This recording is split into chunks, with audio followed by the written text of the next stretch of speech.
La République démocratique du Congo et la République centrafricaine renforcent leur coopération sécuritaire. Réunis vendredi 21 août 2026 à Kinshasa, les deux pays ont signé deux mémorandums d'entente consacrés au renseignement et à la formation militaire. L'objectif est de mieux sécuriser leurs frontières communes, longues de près de 1600 km, notamment face au trafic et aux groupes armés. Paraphés par les ministres de la Défense des deux pays, ces accords concrétisent la coopération militaire engagée depuis l'accord-cadre signé en octobre 2024. Le partage rapide des informations stratégiques doit désormais permettre aux forces des deux États de mieux anticiper les menaces et de prévenir les incursions transfrontalières.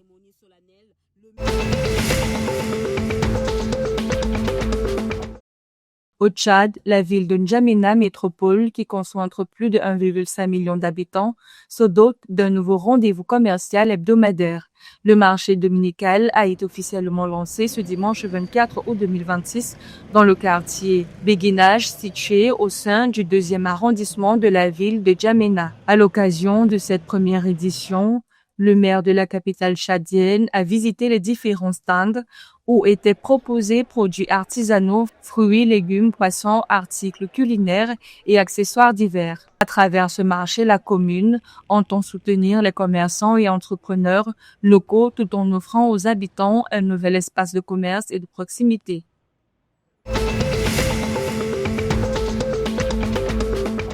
L'économie gabonaise affiche une croissance de 4% en 2026. Réuni le 21 août à Libreville, capitale du pays, le Comité national économique et financier a confirmé le dynamisme de l'activité avec une progression supérieure à la moyenne de la sous-région, estimée à environ 2,5%.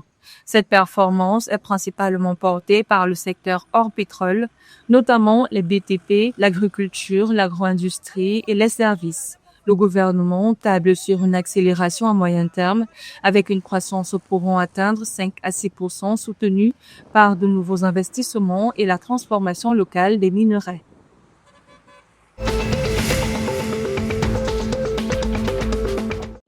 En Guinée équatoriale, la mise en service du nouveau terminal passager de l'aéroport international de Bata entre dans sa phase finale. Réuni à Malabo le 24 août 2026, le Comité national de gestion des activités aéronautiques avec l'Agence pour la sécurité de la navigation aérienne en Afrique et à Madagascar a validé les conditions techniques et de sécurité nécessaires au lancement des opérations. Au-delà, un délai de 2 mois a été fixé pour le démarrage du nouveau terminal. La gestion commerciale sera davantage assurée par les compétences nationales alors que plus de 90% des personnels de l'agence actuellement mobilisés en Guinée équatoriale sont des ressortissants du pays selon des experts.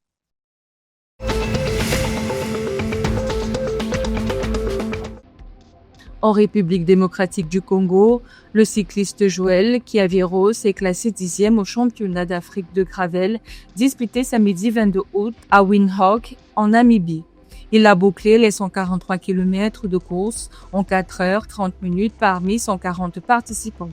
Malgré une panne de vélo en pleine épreuve, le coureur de la RDC a réussi à intégrer le top 10 continental. Cette performance lui permet surtout de qualifier la République démocratique du Congo pour les championnats du monde de gravel prévus en septembre prochain en Australie. Joël Kiaviro devient ainsi le premier cycliste congolais à décrocher une qualification pour un championnat du monde dans cette discipline.